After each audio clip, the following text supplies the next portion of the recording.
अच्छे से अच्छे चीजों को खा लीजिए, उसका फायदा आपको मिल ही नहीं सकता। और जैसे ही आपके शरीर की गंदगी साफ होती है, आपका पाचन तंत्र बहुत तेजी से काम करने लगता है। शरीर के अंदर पहले से ज्यादा ताकत महसूस होने के साथ साथ चेहरा साफ होने लगता है। वजन बढ़ाना और घटाना आसान हो जाता है। पिंपल, दाग धब्बे, एक्ने जितने भी कुछ हैं वो सब कुछ ठीक होने लगते हैं और कई सारी गंभीर बीमारियों का होने का खतरा जड़ से खत्म हो जाता है। तो हम लोग सबसे पहले बात करते हैं कि हमारे शरीर के अंदर गंदगी जमा कैसे होती है। तो देखिए, हम लोग जो भी खाते हैं वो आहार नली से होकर पेट में पहुंचता है, जहां खाना टूटने के बाद छोटी आंत में जाती है, जो कि बाद में मल के रूप में हमारे बॉडी से बाहर चली जाती है। लेकिन इस प्रक्रिया में सबसे ज्यादा गंदगी हमारे आंत में ही जमा होती है। अगर हम लोग अपने आंत को जूम कर कर देखें तो वो कुछ इस तरह का दिखाई देता है, जिसमें उंगली की तरह दिखने वाली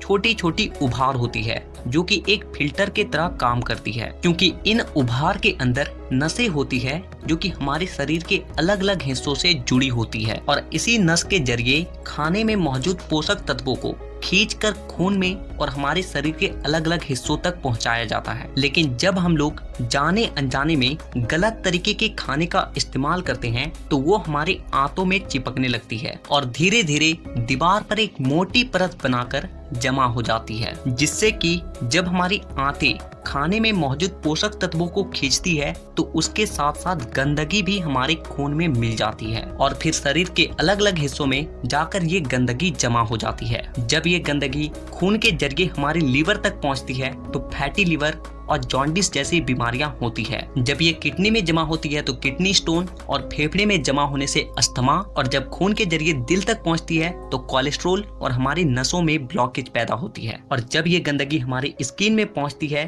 तो दाग धब्बे, खुजली, एक्ने, पिंपल जितने भी इस तरह की समस्या हैं सब होने लगती है। और इतना ही नहीं, जब ये गंदा खून हमारे पूरे शरीर में फैलता है तो हमारे शरीर का जो हार्मोन का संतुलन है वो भी बिगड़ने लगता है और जिससे कि हमें और भी जानलेवा बीमारियां होने की खतरा बढ़ जाती है, यहाँ तक कि कैंसर भी। बस आप इतना समझ लीजिए कि शरीर में हर छोटी से छोटी बीमारी और बड़ी से बड़ी बीमारी शरीर के अंदर गंदगी जमा होने की वजह से ही होती है। और इसीलिए आज के इस वीडियो